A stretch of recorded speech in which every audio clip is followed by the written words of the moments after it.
해외 직구 많이들 하시죠. 상대적으로 저렴한 가격 때문에 학생, 직장인, 주부할 것 없이 많은 분들이 이용하는데요. 자, 그런데 해외 직구를 소위 장사 목적으로 이용했다간 당신은 범법자가 될 수도 있습니다. 밀수죄로 말이죠. 자, 실제로 대학생 A씨는 유명 브랜드 운동화와 의류를 22차례 인터넷 중고장터에 판매하다 관세청에 적발. 또 회사원 B씨는 미국 전자상거래 사이트에서 태블릿 PC, 컴퓨터 주변 기기 등을 수입해 되팔다 적발. 1심에서 벌금 250만 원과 추징금 1,659만 원을 선고. 그 사이트 보면은 아이용품 대행해드립니다. 그런 거 이제 판매한다는 글이 많은데 이게 그럼 불법인 건가요? 전부 다 그렇죠. 불법. 해외 직구의 경우엔 미국은 $200, 그 외 국가들은 $150까지 관세를 면제하고 통관 절차를 생략하는 목록 통관 제도를 시행 중인데요. 자, 이건 자가 사용 목적일 경우에 적용되는 건데 이걸 본인이 쓰지 않고 되판다. 불법 수입업자가 되는 겁니다. 그렇죠. 밀수입죄는 5년 이하의 징역 또는 관세 10배의 벌금을 부과하게 된다고 합니다. 관세청에서 한 사람이 여러 번 목록 통관으로 물품을 구매한 이거 의심도 하고요. 또 주요 인터넷 중고 장터도 상시 모니터링하면서 단속을 하고 있다고 합니다. 자, 그리고 난 처음 했는데 그리고 큰돈 번 거 아니다 하는 분들, 이런 분들도 예외 없습니다. 한 번만 했다 하더라도 위반 횟수와 관계없이 처벌된다고 합니다. 그냥 이런데 눈 돌리거나 그러시면 안 되는 겁니다. 그래요. 사실 그 해외 직구하는 옷이 사이즈가 안 맞으면은 보통 이제 환불이 번거로우니까 중고 파는 나라 같은 데 이제 올리기도 해요. 그럼요. 이것도 불법이에요? 이거는 뭐 돈을 벌려고 그런 게 아니라 입어보니까 안 맞아. 뭔가 이제 정상 참작이 될 거라 생각하실 수도 네. 있죠. 엄연히 따지면 이것도 관세법상 불법입니다. 진짜? 자, 오늘 이 특징을 통해서 제대로 인지하시길 바랍니다. 해외 직구, 현명한 자가 소비만 허용됩니다. 자, 용돈벌이 하려다가 밀수꾼 되지 말길 바랍니다. 당신도 명예훼손범이 될 수 있다? 연예인 A양 B군 열애 중 받은 글 연예인 C군 음란 동영상 유출 일명 찌라시. 아유, 이게 요새는 유명 연예인뿐만 아니라 기업 간의 경쟁 업체를 음해하는 허위 찌라시를 유포하는 등 사회적으로 정말 큰 문제가 아닐 수 없는데요. 야, 이거 봤어? 하면서 지인들에게 전달하신 분들, 또 전달하려고 하는 분들, 그 손 당장 떼시기 바랍니다. 그냥 재미로 그러는 건데 뭐 다 하는데 그저 재미로 아무렇지도 않게 생각하는 분들이 있는데요. 정보통신망 이용 촉진 및 정보보호법에 따르면 찌라시를 만들어 유포하는 것은 물론 타인에게 전달할 경우 역시 모두 명예훼손죄에 해당합니다. 그리고 이거 거짓말이 아니고 사실로 밝혀졌는데도? 하는 것도 내용이 진실이든 거짓이든 이를 유포하는 행위 자체는 엄연히 불법. 야야야 본사가 줘 이거 걸릴 수도 있대 하면서 돌린 내용을 지운다고 해도 디지털 복원으로 다 추적 가능하고 서버에 남아있죠. 역추적을 통해서 최초 유포자까지 찾을 수 있다고 합니다. 그러니까 만들지도 말고 돌려도 안 되는 거예요. 근데 진짜 어려운 일일 것 같아요. 이거를 근본적으로 없애는 것 자체는. 근데 이제 한 분 한 분 그래도 이런 데 동조 안 하고 그리고 이게 범죄인 거를 좀 인식하는 분들이 좀 늘어났으면 하는 바람을 좀 가져봅니다. 면세점에서 산 기념품이 불법? 유럽이나 북미 지역에 놀러 간 여행객들이 친구들 기념품으로 이 초콜릿 사가려는데 불법인가요? 암스테르담 왔는데 이걸로 만든 사탕도 있고 음료수도 있네요. 이렇게 인터넷에 종종 질문이 올라오는 걸 볼 수가 있습니다. 뭔데? 그게 뭐죠? 바로 대마입니다. 아 진짜로? 대마입니다. 자, 2018년 10월 캐나다 전역에서 기호용 대마가 합법화가 됐어요. 미국도 9개 주에서 기호용 대마를 허용하고 있습니다. 그래서 대마가 들어간 제품들을 마트나 면세점에서도 쉽게 볼 수가 있는데요. 대마를 넣어 만든 보드카와 맥주. 아니, 저거 우리가 많이 보는 보드카잖아요. 자, 그리고 캐러멜, 초콜릿, 쿠키, 사탕, 대마차까지. 문제는 대마를 허용하는 합법국에서 사왔다 할지라도 우리나라는 대마를 마약류로 분류하기 때문에 마약류관리법 3조 7호에 따라 대마를 수출입한 혐의를 받게 됩니다. 세지 이거. 그러네. 그래서 5년 이상의 징역 경우에 따라서는 무기징역까지 선고받을 수 있습니다. 면세점에도 파는 건데 문제 있겠어? 아이고 다 사가네. 혹은 정말 대마 제품인지 모르고 기념품으로 사는 분들이 많다고 합니다. 아, 저렇게 캐릭터를 귀엽게 했는데 설마 마약이겠어 하긴 할 것 같아요. 실제로 이런 일이 얼마나 많이 일어나느냐. 인천본부세관에 따르면 2018년에만 적발된 케이스가 무려 182건이라고 합니다. 와, 엄청 많다. 이거를 좀 구매하기 전에 확실하게 구별할 수 있는 방법이 있습니까? 조금만 관심을 가지면 포장지만 보셔도 알 수가 있는데요. 보드카병에는 대마류에 속하는 식물 종류인 화이트 위도우라는 단어가 있습니다. 보이시죠? 네. 또 대마란 뜻의 칸나비스가 이렇게 적혀 있습니다. 칸나비스 쿠키라고 써 있네요. 근데 진짜 문화 충격이다. 이제 저렇게 쿠키까지 나오는 거 보면. 보안 카메라의 배신.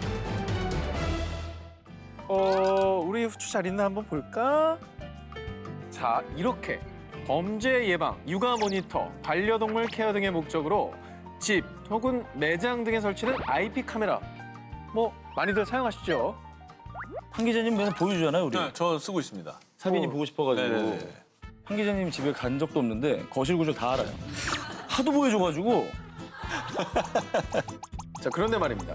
보안과 안전을 위해 설치한 IP 카메라가 당신의 사생활을 침해할 수 있습니다. 헐. 자, 2017년 11월 가정집과 상가에 설치된 보안 방범용 IP 카메라 1,600대를 해킹한 어머. 30대 이모 씨 불구속 입건. 그는 혼자 사는 여성들의 집을 즐겨찾기 해두면서 어머머머머. 속옷 차림, 또 나체 모습 등을 몰래 훔쳐봤고요. 지난 2018년 11월에는요, 10명을 불구속 입건. 이들은 무려 3만 9천여 회에 걸쳐 성관계 장면 등을 어머. 녹화했다고 합니다. 와, 진짜 무섭다. 자, 이 IP 카메라 해킹이 끔찍한 이유, 피해자 자신이 피해자라는 사실조차 알지 못한다는 거죠. 그 본인이 설치한 카메라입니다. 그렇죠. 게다가 그 영상이 인터넷에 떠돈다고 한번 생각해 보십시오. 어우. 소름 돋지 않습니까? 진짜 최악이네. 자, 두 분 다 집 케이블 TV 유료 결제 비밀번호 혹시 0000 1111 아닙니까? 어떻게 알았어? 제 비밀번호를 공개할 수는 없지만 그 둘 중에 하나입니다. 이거 당연히 나만 쓰는 건데 어. 왜 바꿉니까? 그러니까. 그 비밀번호 말이죠. 어머머. 오늘 바로 바꾸시기 아, 바랍니다. 진짜? 쉽고 단순한 비밀번호가 해커들의 먹잇감이 될 수 있다고 하니까 특수 문자를 포함한 유추하기 힘든 비밀번호로 변경해야 되고요. 그리고 집에 있거나 카메라를 사용할 필요가 없을 때에는 전원을 꺼놓거나 카메라 렌즈를 돌리거나 덮어놓으시기 바랍니다. 내 일상을 지키는 카메라가 반대로 나의 사생활을 침해할 수 있다는 사실 여러분 꼭 기억해 두시기 바랍니다. 디지털 바버리맨의 공포. 요즘 지하철, 버스 등에서 하는 인사이더들의 핫한 놀이가 있습니다. 바로 공기 드롭놀이. 반경 9m 안에서 사과사기 기간에 사진과 동영상 등을 공기 드롭 기능을 이용해서 즉시 전송을 하는 것이죠. 모르는 사람한테 그런데 최근 이 공기 드롭 기능을 이용한 범죄 사례가 급증하고 있습니다.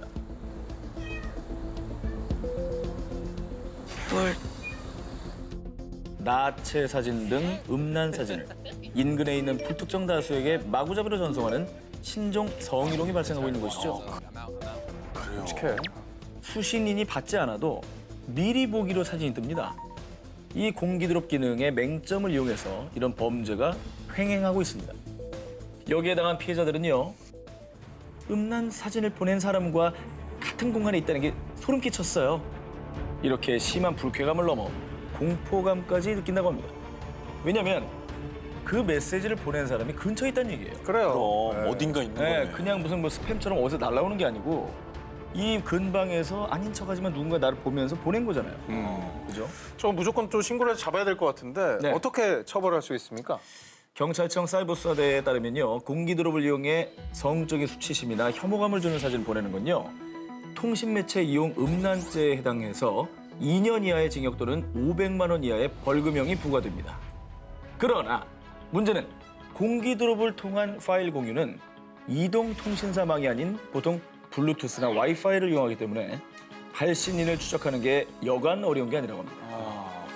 그럼 어떻게 우리는 무방비로 당할 수밖에 없는 겁니까? 아니죠. 어떻게 해야 됩니까? 무방비로 당할 수밖에 없으면 제가 다루지 않았겠죠.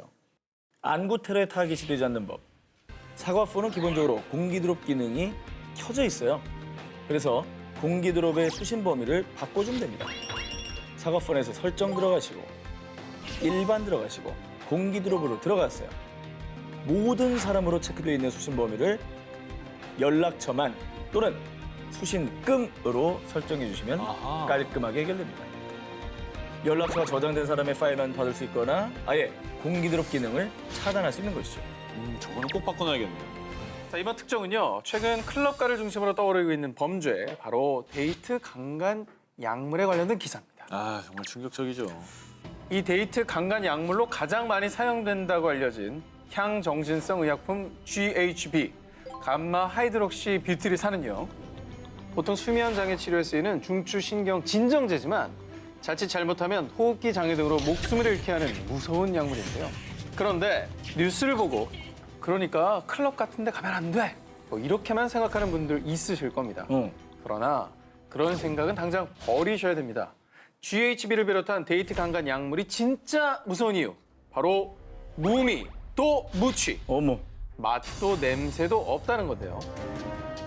2018년 중국의 한 남성이 짝사랑하는 여성의 음료에 데이트 강간 약물을 넣어 먹게 한 뒤 성폭행한 사건 등 꼭 클럽이 아니더라도 꼭 낯선 사람이 아니더라도 언제 어디서든 이 범죄에 노출될 수 있다는 거죠. 아니 무생 무치면 그냥 생수 같은 거네. 물에다 탔을 때 아무 느낌이 없는 내가 탔는지 모르는 거구나, 먹으면서. 그냥 물인 줄 알고 마시는 거야. 너무 무섭다.